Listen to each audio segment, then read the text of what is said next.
ये कहानी एक ऐसी लड़की की है जिसकी हत्या महज फेसबुक की वजह से हो गई थी। लेकिन आखिर ऐसा क्या हुआ था उस लड़की के साथ जिसकी वजह से उसकी हत्या कर दी गई? जानने के लिए पूरी कहानी देखिए। 19 जनवरी 2020 राजस्थान के आमेर में रहने वाली 22 वर्षीय रेशम मंगोलिनी उर्फ नैना सुबह 10:30 बजे के आसपास अपने पति अजायस अंसारी के साथ स्कूटी पर घूमने के लिए निकली थी। लेकिन वो कभी भी घर वापस लौटकर नहीं आ पाती है। हालांकि जब वो काफ़ी देर तक घर पर नहीं लौटती है तब उसके पिता के द्वारा उसे कॉल किया जाता है, लेकिन उस समय उसका फ़ोन स्विच ऑफ आ रहा था और ऐसे ही काफ़ी समय बीत जाता है। लेकिन ना तो नैना को कोई फ़ोन आता है और ना ही वो घर पर आई। जिसके बाद उन्होंने नैना की सभी दोस्तों को कॉल किया, लेकिन उन्हें नैना के बारे में कुछ भी पता नहीं चल पाता है। अब उन्हें ये समझ में नहीं आ रहा था कि नैना अपने 2 महीने की मासूम बेटे को छोड़कर कहाँ चली गई है। और ऐसे ही करीब 20 घंटे का समय गुजर जाता है, लेकिन अभी भी नैना वापस अपने घर नहीं आई थी। इसके बाद उन्होंने नैना के पति को कॉल किया, लेकिन उससे भी उन्हें कोई भी संतुष्टिजनक जवाब नहीं मिल पाया। हालांकि इसके बाद नैना के पिता आमेर पुलिस स्टेशन में पहुंचते हैं और वहां पर अपनी बेटी के गुमशुदा होने की रिपोर्ट दर्ज करवाते हैं। और जब पुलिस ने पूछा कि क्या तुम्हें किसी पर शक है, तब उन्होंने अपने दामाद अजायस अंसारी पर शक जताया, क्योंकि लास्ट बार उनकी बेटी उसी के साथ घूमने के लिए गई थी। हालांकि ये पूरा मामला एक प्रतिष्ठित परिवार से जुड़ा हुआ था, इसीलिए पुलिस तुरंत हरकत में आई और नैना को ढूंढने में लग गई। सबसे पहले पुलिस ने नैना के पति अजायस अंसारी को थाने पर बुलाया और उससे नैना के बारे में पूछताछ की। लेकिन पुलिस की पूछताछ में अजायस अंसारी बताता है कि नैना सुबह 10:30 बजे से लेकर रात 9 बजे तक मेरे साथ ही थी, लेकिन उसके बाद वो अपने घर चली गई थी। लेकिन ना तो वो अपने घर पहुंचती है और ना ही उसका फ़ोन लग रहा था। मैं खुद अपने दम पर अपनी पत्नी को ढूंढने की कोशिश कर रहा हूँ, इसलिए आप मुझे परेशान न करें, इसमें मेरा कोई भी हाथ नहीं है। हालांकि इसके बाद पुलिस के द्वारा नैना के पति को छोड़ दिया जाता है।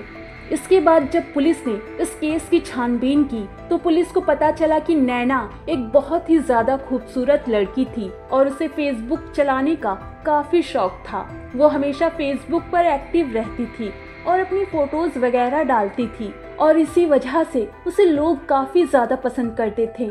फेसबुक पर उसके अच्छे खासे फॉलोवर्स भी थे और उसे फेसबुक पर दोस्त बनाना काफ़ी ज़्यादा पसंद था। पुलिस को पता चला कि वो अपने दोस्तों से बातें करती रहती थी और उनके साथ कभी कभार स्कूटी पर घूमती भी रहती थी। हालांकि ये सभी बातें देखने के बाद पुलिस को इस बात का तो पक्का यकीन हो चुका था कि ये केस देखने में जितना नॉर्मल दिख रहा है इतना है नहीं। नैना के गायब होने के पीछे कोई ना कोई बड़ी साजिश है, इसीलिए पुलिस इस केस की गहराई से छानबीन करती है और आस पड़ोस के सभी सीसीटीवी कैमरास की फोटोज खंगालती है। हालांकि जब पुलिस आस पड़ोस की सीसीटीवी कैमरों की फोटोज खंगाल रही थी कि तभी 21 जनवरी 2022 की सुबह करीब 8 बजे के आसपास पुलिस के पास एक राहगीर की कॉल आती है और वो पुलिस को बताता है कि यहाँ जयपुर दिल्ली के नेशनल हाईवे के पास स्थित माताजी के मंदिर के पास एक युवती की लाश पड़ी है। और खबर मिलने के बाद पुलिस तुरंत अपनी पूरी क्राइम टीम के साथ घटना स्थल पर पहुंचती है और घटना स्थल पर पहुंचने के बाद पुलिस देखती है कि वहां पर एक लड़की की डेड बॉडी पड़ी है, जिसका चेहरा किसी बड़े पत्थर से या किसी बड़ी चीज से कुचल दिया गया था और उसके चेहरे की पहचान नहीं हो सकती है। इसीलिए पुलिस ने आस पड़ोस का सारा इलाका छाना, जिससे कि कुछ ही दूरी पर पुलिस को एक स्कूटी झाड़ियों के अंदर छुपी हुई मिली थी। हालांकि ये सब देखकर पुलिस को तुरंत एक बात पर ध्यान गया कि कल ही एक पिता ने अपनी बेटी की गुमशुदा होने की रिपोर्ट दर्ज करवाई थी, तो क्या फिर ये लड़की वही तो नहीं है? पुलिस के द्वारा तुरंत ही उस डेड बॉडी को पोस्टमार्टम के लिए भेजा गया और नैना के माता पिता को फ़ोन करके थाने बुलाया गया। और जैसे ही वो थाने पहुँचे और जब उन्हें लाश दिखाई गई तो वो काफ़ी ज़्यादा रोने धोने लगे। उन्होंने उस लाश की पुष्टि नैना के रूप में की है और अब ये पूरा केस गुमशुदा से हत्या का केस बन चुका था। पुलिस इस केस की दोबारा से छानबीन करने लग गई। हालांकि अब धीरे धीरे इस मामले ने आग पकड़ना शुरू कर दिया और धीरे धीरे अब ये बात नैना के फॉलोवर्स तक पहुंच गई कि नैना की हत्या हो चुकी है और अब पूरे सोशल मीडिया प्लेटफॉर्म पर सनसनी फैल गई थी और मामला काफ़ी ज़्यादा बढ़ चुका था। और ऐसे में मामले को बढ़ता हुआ देखकर इस पूरे केस को पुलिस से लेकर क्राइम टीम को सौंप दिया गया और क्राइम टीम फिर से इस केस की जीरो से छानबीन करने में लग गई। क्राइम टीम के द्वारा सबसे पहले जहां पर नैना की डेड बॉडी मिली थी उस इलाके के आसपास जितने भी सीसीटीवी कैमरा लगे हुए थे उन सभी की फोटोज खंगाली गई, जिनमें से क्राइम टीम को साफ साफ दिख रहा था कि नैना अपने पति के साथ 9 बजे तक किसी इलाके में घूम रही थी, वो भी उसी स्कूटी पर जो कि उन्हें घटना स्थल पर मिली थी। इसलिए पुलिस का शक नैना के पति पर जाता है और पुलिस के द्वारा उसे तुरंत ही हिरासत में ले लिया जाता है। पुलिस की शक्ति दिखाने पर भी उसने अपना अपराध कबूल नहीं किया, लेकिन जब पुलिस ने उसे 2 दिन की डिमांड पर चढ़ाया तब उसने अपना सारा अपराध कबूल कर लिया। वो पुलिस को सारी बातें बताता है। वो पुलिस को बताता है कि मैं जयपुर के थारगेट सराय मोहल्ले में रहने वाला हूँ और यहाँ पर एक फाइनेंस कंपनी में काम करता हूँ और इसी वजह से मैं फेसबुक पर पहले से ज़्यादा एक्टिव रहता था और इसी वजह से फेसबुक पर ज़्यादा एक्टिव रहने से एक दिन मेरी मुलाकात नैना से हुई और हम दोनों ने एक दूसरे को फ्रेंड रिक्वेस्ट भेजी और नैना ने मेरी फ्रेंड रिक्वेस्ट स्वीकार कर ली। हम दोस्त बन गए और धीरे धीरे हमारी दोस्ती बढ़ती रही। साल 2017 तक हमारी दोस्ती केवल सोशल मीडिया तक ही सीमित रही और हम पक्के दोस्त बन चुके थे। हालांकि इसके बाद जुलाई 2017 में नैना एक दिन अचानक मेरी कंपनी में आई क्रेडिट कार्ड बनवाने के लिए। मैं नैना को पहले से ही जानता था, इसलिए हम दोनों की फिर से मुलाकात हुई और हम दोनों ने वहीं पर अपने अपने नंबर एक्सचेंज कर लिए थे। हम एक दूसरे से बातें करने लगे। हमारी धीरे धीरे बातें प्यार में बदलने लगी और हम दोनों को एक दूसरे से प्यार हो गया।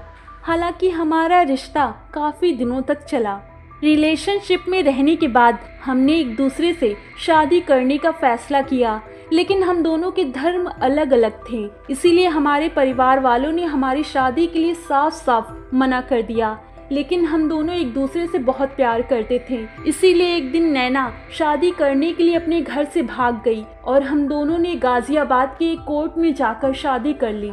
इसके बाद हमने निकाह भी कर लिया और नैना ने अपनी मर्जी से मुस्लिम धर्म अपना लिया और उसने अपना नाम नैना से रेशमा रख लिया। जब हमारी ये बातें हमारे माता पिता को पता चली कि हम दोनों ने भागकर शादी कर ली है, तब उन्हें बहुत ही ज़्यादा गुस्सा आया, लेकिन समय के साथ साथ उनका गुस्सा उतर गया। उन्होंने हमारी खुशी के लिए हम दोनों को माफ़ कर दिया और हमें फिर से जयपुर में बुला लिया। उसके बाद हम दोनों जयपुर आ गए और वहाँ अपने पूरे परिवार के साथ रहने लगे।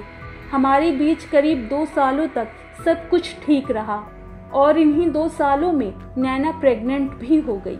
लेकिन अभी भी नैना ने फेसबुक चलाना नहीं छोड़ा। वो अभी भी रोज़ रोज़ फेसबुक चलाती थी और अपने दोस्तों से बातें करती थी, लेकिन ये बात मुझे बिल्कुल भी पसंद नहीं थी। और जिस फेसबुक के ज़रिए हम पहली बार मिले थे, उसी ने हमारी ज़िंदगी में जहर घोलना शुरू कर दिया, क्योंकि नैना का रोज़ रोज़ अपने दोस्तों से बात करना, उनके साथ घूमने जाना मुझे बिल्कुल भी पसंद नहीं था। और एक दिन मैंने गुस्से में आकर नैना को खूब धमकाया, उसे फेसबुक चलाने के लिए मना कर दिया, लेकिन नैना ने गुस्से में आकर उल्टा मुझे ही धमकाया और कहा कि वो फेसबुक चलाएगी, तुम चाहे कुछ भी कर लो। इसीलिए उसने मुझसे चोरी छुपके एक नई फेसबुक आईडी बनाई और कानों में हेडफोन लगाकर अपने दोस्तों से बातें करने लगी। लेकिन कुछ ही दिनों के बाद मुझे फिर से पता चल गया कि नैना ने एक नई फेसबुक आईडी बना ली है और उसी आईडी से वो दोस्तों से बातें करती है। उसके बाद मैंने नैना को खूब धमकाया और हमारे बीच काफ़ी कहासुनी हुई फेसबुक को लेकर। उस दिन के बाद हम दोनों अलग अलग कमरे में रहने लगे। हालांकि अब हमारे रिश्ते काफ़ी हद तक खराब हो चुके थे, लेकिन उन्हीं दिनों नैना माँ बन जाती है, जिससे कि हमारे रिश्ते फिर से सही हो जाते हैं और हम एक दूसरे के फिर से करीब आ जाते हैं और अब हम पहली सारी बातें भूल जाते हैं। लेकिन नैना की फेसबुक चलाने की आदत अभी भी नहीं बदली थी। अभी भी वो अपने दोस्तों से नई फेसबुक आईडी के जरिए बातें किया करती थी। और जब एक दिन मुझे ये बात पता चली तो मुझे बहुत ज़्यादा गुस्सा आया, जिसकी कोई सीमा नहीं थी। और मैंने गुस्से में आकर नैना को ज़ोरदार तमाचा मार दिया, जिससे कि नैना तुरंत ही घर छोड़कर अपने पिता के घर चली गई और वहीं पर रहने लगी। लेकिन उस दिन के बाद मैं नैना से नफ़रत करने लगा और मैंने इस सर दर्द को हमेशा हमेशा के लिए रास्ते से हटाने का प्लान बनाया। मैंने इस प्लान को अंजाम देने के लिए सबसे पहले नैना के पिता को कॉल किया और नैना से बातें की, नैना से माफ़ी मांगी और कहा कि मैं अपनी गलती पर बहुत ज़्यादा शर्मिंदा हूँ और दोबारा से कभी ऐसा नहीं कहूँगा और ना ही करूँगा। तुम लास्ट बार बस मुझसे मिलने के लिए आ जाओ, हमारे बीच की सारी गलतफहमियाँ हम दूर कर देंगे। और उस समय नैना मेरी झूठी बातों में आ जाती है और वो मेरी बात मानकर मुझसे मिलने के लिए भी आ जाती है। जब नैना मेरे पास आई तब मैं उसे स्कूटी पर घुमाने के लिए निकल पड़ा और काफ़ी देर घूमने के बाद हम एक बार में गए और वहाँ हमने काफ़ी शराब पी। शराब पीते पीते पता ही नहीं चला कि हमें कब शाम हो गई है और हम फिर से स्कूटी पर घूमने के लिए निकल पड़े। लेकिन दिल्ली जयपुर हाईवे के पास जाकर मैंने स्कूटी रोक दी और नैना से पास के ही माता जी के मंदिर में दर्शन करने के लिए कहा। लेकिन नैना ने उस समय मेरी बात काट दी। लेकिन मेरी काफ़ी जिद करने पर नैना मेरे साथ दर्शन करने के लिए तैयार हो गई और हम दोनों ने स्कूटी वहीं पर खड़ी कर दी और एक सुनसान रास्ते से माता जी के दर्शन करने के लिए निकल पड़े। हालांकि जब हम दोनों एक साथ चल ही रहे थे कि तभी अचानक नैना के पास उसके एक दोस्त का कॉल आ जाता है और ये सब देखकर मेरे गुस्से का कोई ठिकाना नहीं रहता। मैंने नैना का फ़ोन छीनकर झाड़ियों में फेंक दिया, उसकी बड़ी ही बेरहमी से गला घोंटकर हत्या कर दी। लेकिन मैं हत्या करने के बाद में काफ़ी ज़्यादा घबरा गया और मैंने अपने पास पड़े एक पत्थर से उसके सर पर कई बार वार किया, जिससे उसके चेहरे की पहचान ना हो सके और उसकी स्कूटी भी पास की झाड़ियों में फेंक दी ताकि मुझे कोई भी पकड़ न पाए। हालांकि पुलिस के द्वारा ये पूरी बातें सुनने के बाद नैना के पति को 7 दिन की रिमांड पर और चढ़ाया गया, जिससे कि उसने अपना बचा हुआ सारा अपराध कबूल कर लिया। और आज नैना का पति जेल की सलाखों के पीछे बैठकर अपने गुनाहों की सज़ा काट रहा है।